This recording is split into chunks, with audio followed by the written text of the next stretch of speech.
فوتبال این کار نیست، ایجاد است.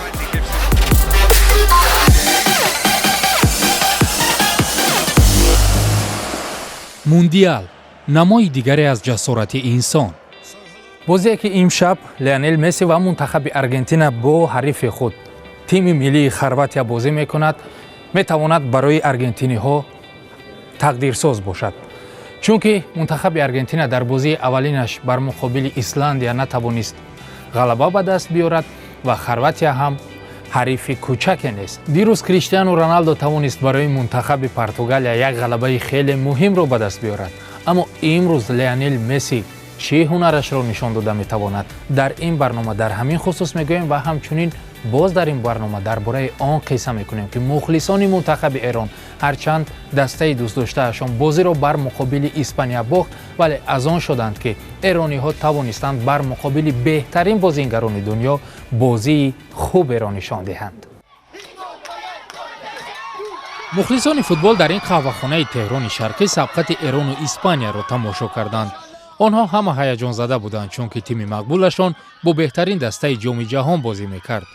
زنان هم در قطار مردان در لحظه های حساس با پا میخیستند و برابر با مردها با دقت رفت بازی را نظارت داشتند. تماشای یک جویه مرد و زن در جمهوری اسلامی جز در میدان ورزشی مجاز است. این شام با مخلصان زن بازی تیمشان پسند آمد.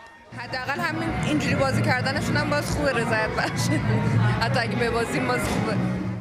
کارشناسان هم بازی دسته ایران را در قسم دوم بازی خوب ارزیابی کردند، اما این شام وقت آنها نخندید.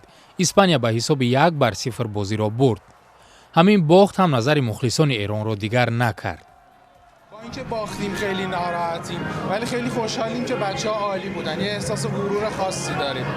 یه جورایی قوی ترین تیم دنیا بود، قهرمان جهان بود، ولی ما ثابت کردیم که ایرانی میتونیم و واقعا ازشون ممنونیم. عالی بود. اسپانیا در گروه بی در جای اول است با 4 امتیاز، پرتغال در جای دوم و ایران با 3 خال در زینه سوم قرار دارد.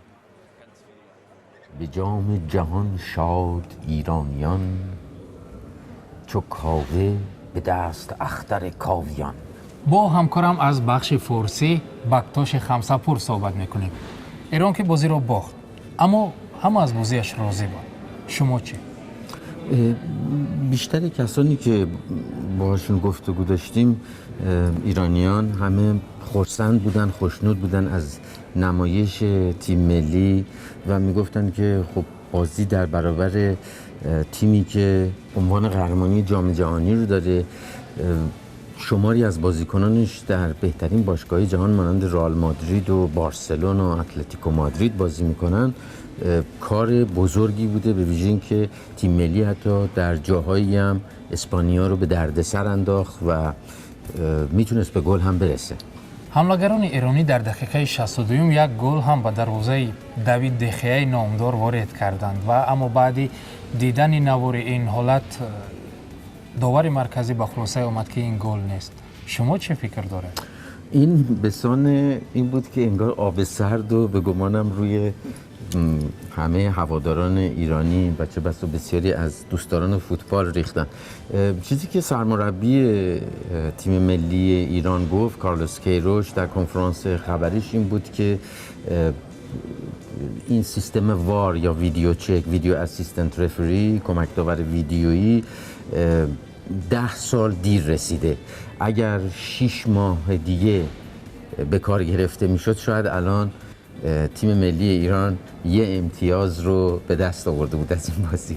اگر تیم ملی ایران از گروهش نبراید، شما به عنوان یک علاقمند فوتبال و دوستدار تیم ملی ایران از بازی بچه‌ها راضی میشوید؟ این پنجمین حضور تیم ملی فوتبال ایران، دوباره اشاره میکنم به صحبت‌های سرمربی پرتغالی تیم ملی فوتبال ایران آقای کارلوس کیروش که ایشون گفتش که ما اینجا نیومدیم کار آسونی انجام بدیم. حضور در جام جهانی کار سختیه، بازی با بهترین تیم‌هایی که به این مسابقات راه پیدا کردن و برای ایرانیان بازی جام جهانی بسیار جایگاه بالا و ویژه‌ای داره. میدونین که بازی جام جهانی رویدادیه که هر بازیش هر کس داره نگاه میکنه دست کم بازی اول و دوم، حالا بازی سوم همزمان برگزار میشه، ولی بازیاییه که همه جهان دارن اون بازی رو نگاه میکنن، هر کی داره جام جهانی رو نگاه میکنه، برای همین داره ارزش بسیاریه. تیم ایران همون گونه که کارلوس کیروش گفت هنوز بخت داره و این بسیار نکته مهمیه که ملی پوشان ایران همچنان امیدوارن به راهیابی به دور بعد.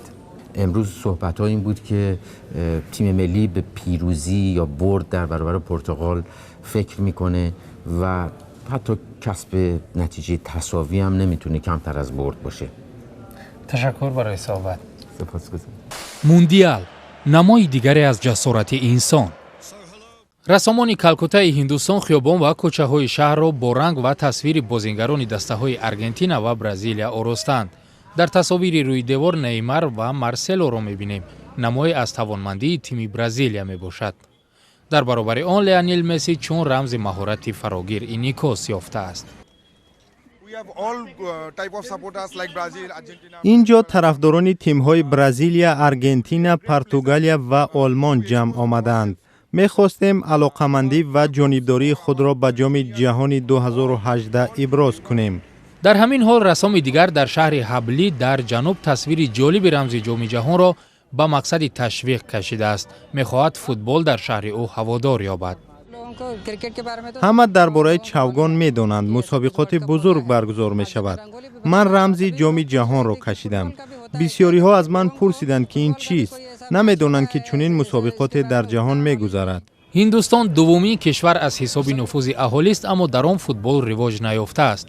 در ریتینگ فیفا در مقام 97 است. با تیم‌های توانای فوتبال سبقت کردن آن هنوز آرزوی بیش نیست.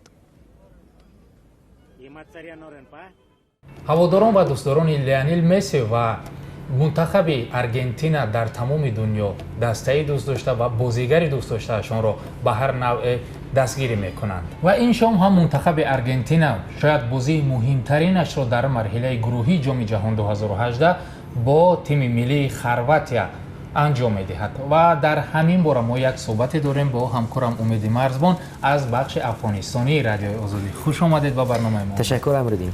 انتظارتون چی است از بازی؟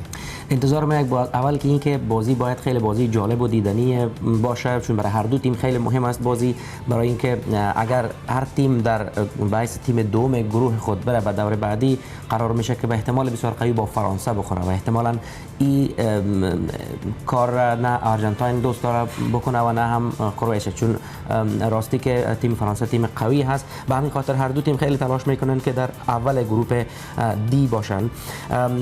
کروات هم تیم خیلی جالبه هست، با ستاره‌های خوب داره، از جمله مثلا ایوان راکیتیچ بازیکن بارسلونا خیلی بازیکن خوب هست، لوکا مودریچ هست تیم رئال مادرید، خط وسط خیلی قوی داره. ولی اون طرف دیگه بازی هم لیونل مسی هست با همراهانش سرگیو آگوئرو از ستاره‌های خیلی درخشنده هست، خود مسی به خط حمله و ما امیدوار هستم که این بار مربی تیم آرژانتین کوشش بکنه از پائولو دیبالا هم استفاده بکنه، مهاجم جوان تیم یوونتوس که بدون شک با انگیزه هست و به احتمال قوی میتونه تغییر بیاره و مسی تنها بار همه مسئولیت ها را نباید با خود ببره. اندک مربی هم باید فکر میکنم برای مسی فرصت بیشتر بده که یا بازی ساز باشه یا گلزن باشه. لیونل مسی و منتخب آرژانتین در بازی اول غیر چشم داشت، نتیجه خوب نشان نداد.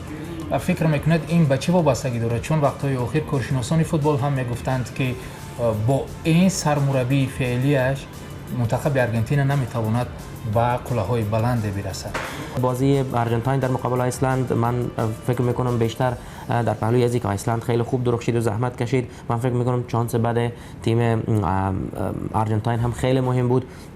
برای اینکه مسی را دیدین شما که پنالتی را مس کرد، گرچه مسی استاتستیک یا آمار خوب از پنالتی نداره، فری کیک سیف ضربه آزاد را شوت کرد، هیچ کدامش نشد، از وسط میدان چند بار حتی 10 بار بالای گل حریف مسی شوت کرد، گل نشد. مثلش سرگیو آگوئرو خب یک چانس استفاده کردن ما دیگران نکردن. من فکر میکنم در اون بازی آرژانتین خیلی بد چانس بود و درست که مربی آرژانتین هم فکر میکنم اندک درباره کار خود باید بیشتر فکر بکنه و کارهای خاصی بکنه که ازش انتظار نمیره میده چون بتونه تیم های حریف غافلگیر بکنه. میگویند در فوتبال بیشتر دسته غالب می شود که خط نیم حمایه‌اش بسیار پرقوت است و بیشک خط نیم حمایه منتخب خرواتی از آرژانتین با قوت‌تر است. طوری گفته اونجا بازی میکند لیدر این دسته لوکا مودریچ، ایوان راکیتیچ از بارسلونا، ماتئو کوواچیچ بسیار بازیگر خوب است، دریبلینگ خوب دارد و فکر میکنید این برای آرژانتین مشکل ایجاد نمیکنه؟ من فکر میکنم بدون شک قوی ترین نقطه بازی تیم کرواتیا یا خرواتیا خط وسطیش هست. به همین خاطر من فکر میکنم از خط وسط کرواتیا گذشتن کار خیلی دشوار خواهد بود. به همین خاطر برای مهار کردن خط وسطی من احساس میکنم بهتر است مسی را بیارن در خط وسط و جایش دیبالا را ببرن به حمله، چون در